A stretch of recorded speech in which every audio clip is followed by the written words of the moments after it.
Bill, and this is my wife Margot, and we got involved with the Asolo Theater about 13 years ago. The Conservatory couldn't exist without the support of the community. So the community, we have individuals from around the community who have rallied behind us and are supporting or sponsoring students.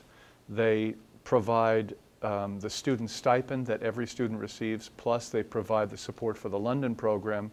And then on top of that, they also provide the psychological and emotional support that graduate students often need. We have more than one student usually a year. Right now we have a first-year student and a going into the third year, it's a second-year student. I moved here, and then 2 weeks later I had to go to the Asolo Gala, and I really didn't know anybody.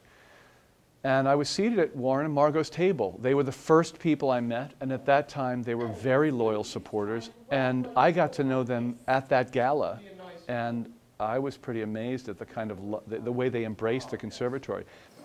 Not just us, but all of the sponsors give them a release from the regimen of school, and it breaks it up and it makes it more like home for them.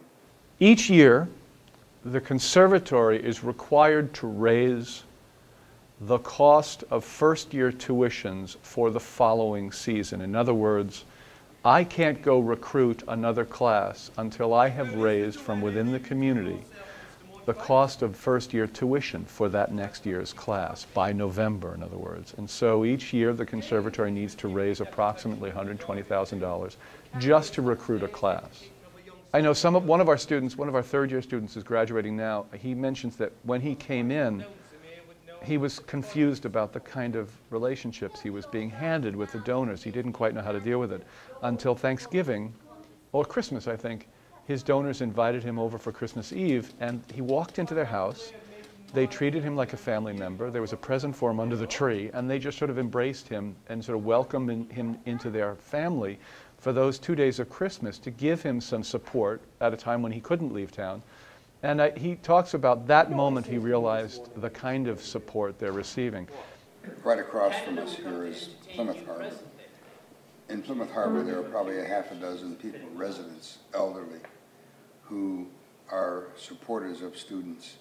I'm sure that they look forward to going out with young people and to going to their plays and watching them learn in the school. They're invited to the classrooms. They're invited to special performances. These are things that give them outside activities, and many of them live for just that, believe me.